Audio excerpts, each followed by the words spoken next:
ચૈતર વસાવા સહિત 9 જેટલા આરોપીઓ હાલ જેલમાં છે, પરંતુ હવે તેમના સમર્થનમાં અલગ અલગ નેતાઓ આવી રહ્યા છે। ગઈકાલે આપણે જોયું કે ગોપાલ ઇટાલિયા કે જેમણે જૂનાગઢની અંદર ભારતીય જનતા પાર્ટીનો ઉધડો લીધો હતો, ક્યાંક સપોર્ટ માર્ચનું આયોજન કરવામાં આવ્યું હતું, પણ આ બધાની વચ્ચે સવાલ એ થતો હતો કે જે રીતે અત્યારે એક નાનું માસૂમ બાળક પણ જેલમાં છે, હવે એ જ બાબતે અનેક નેતાઓ સવાલ કરી રહ્યા છે કે આ તો ક્યાંનો ન્યાય છે, તંત્ર શું કરી રહ્યું છે। આ બધાની વચ્ચે જ્યારે મનસુખ વસાવાને અલગ અલગ સવાલ કરવામાં આવ્યા અને એમણે સીધા જ એવું આરોપ છે આમ આદમી પાર્ટી ઉપર કરી દીધા કે આમ આદમી પાર્ટી છે એ ક્યાંક ચૈતર વસાવાને સમર્થન નથી આપતી, એટલા માટે આ બધું થઈ રહ્યું છે।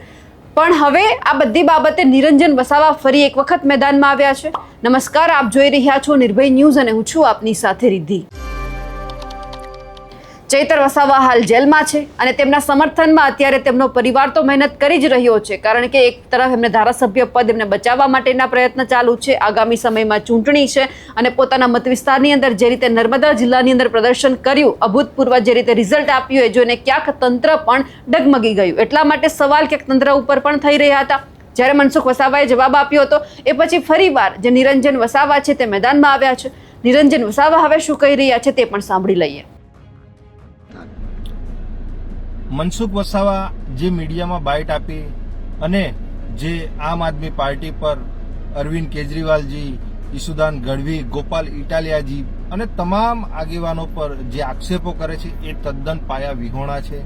છેલ્લા 3.5 વર્ષથી ચૈતરભાઈ જીત્યા છે ધારાસભ્ય, ત્યારથી જીઆઈડીસીનો પ્રશ્ન હોય, રોડ રસ્તાનો પ્રશ્ન હોય, આરોગ્યનો પ્રશ્ન હોય, શિક્ષણનો પ્રશ્ન હોય, સ્કોલરશીપનો પ્રશ્ન હોય, સ્ટેચ્યુ ઓફ યુનિટીનો પ્રશ્ન હોય, કોરિડોરનો પ્રશ્ન હોય કે સનદની જમીનનો, એ તમામ મુદ્દે મજબૂતાઈથી લડે છે અને લોકોને ન્યાય અપાવે છે।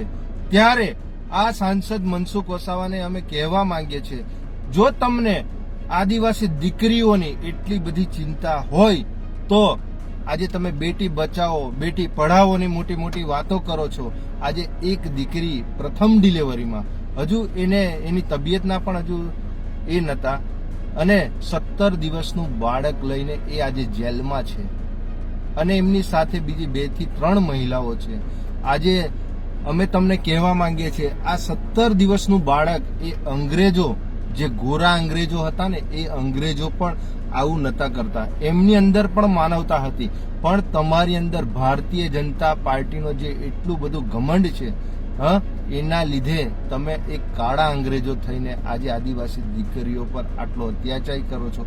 માસૂમ બાળકની પણ તમે ચિંતા કરી નથી અને તમે કહો છો અમે સરકારમાં પત્ર લખીશું, અમે સરકારમાં રજૂઆતો કરીશું। હમણાં હાઈકોર્ટમાં તારીખ પડશે, એ તારીખમાં એ દીકરીના તમે એક સાંસદ તરીકે જામીન રહેજો અને એ દીકરીને એને છોડાવજો, તો આજે દરેક સમાજના લોકો પણ કહેશે કે ખરેખર આ સાંસદ અને આ ભારતીય જનતા પાર્ટી આ દીકરીઓની ચિંતા કરે છે।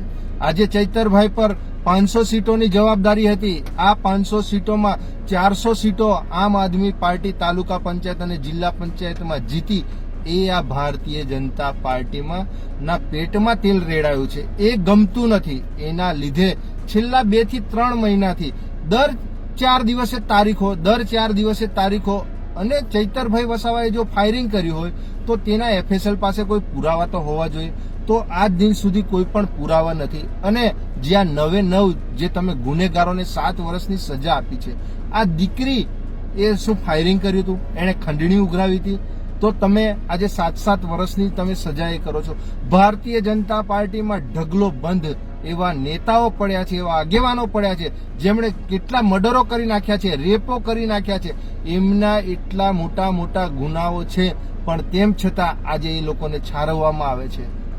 એટલે મારે મનસુખભાઈને કહેવું છે કે તમે બેટી બચાવો, બેટી પઢાઓની એટલી બધી ચિંતા કરો છો તો તમે આ દીકરીના તમે જામીન રહેજો અને એક દીકરીની જો એટલી ચિંતા કરતા હોય અને મીડિયામાં તમે જે ખુલીને બાઇટ આપો છો, અમે સરકારમાં રજૂઆત કરીશું, એ સરકાર નથી સાંભળવાની, તમે ખાલી હાઈકોર્ટમાં તમે ખાલી એક જામીન રહેજો અને એ દીકરીને ન્યાય અપાવજો, તો અમને ખરેખર ખબર પડશે અને પ્રજાને ખબર પડશે કે ખરેખર મનસુખભાઈ વસાવા એ દીકરીઓની ચિંતા કરે છે અને એમને ન્યાય અપાવવાનો પ્રયત્ન કરે છે। નહીં કે ખોટી ખોટી મીડિયામાં ફાકા ફોજદારી કરી અને પોતાની વાહવાહી મેળવવાનો.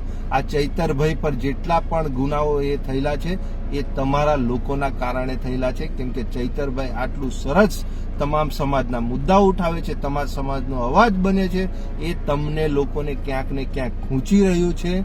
તમારે એ માટે તમે એમને આડકતરી રીતે આવા ખોટા કેસોમાં ફસાવી અને એમને દબાવવાનો તમે પ્રયત્ન કરો છો. નિરંજનભાઈ વસાવા, આમ આદમી પાર્ટી. જય હિન્દ, જય ભારત. નિરંજન વસાવાએ જે વાત કરી છે તેમને લઈ આપ શું માનો છો? કમેન્ટ કરીને ચોક્કસથી જણાવજો. સાથે જ અમારી નિર્ભય ન્યૂઝ ચેનલને લાઇક, શેર અને સબસ્ક્રાઇબ કરવાનું ભૂલશો નહીં. નમસ્કાર.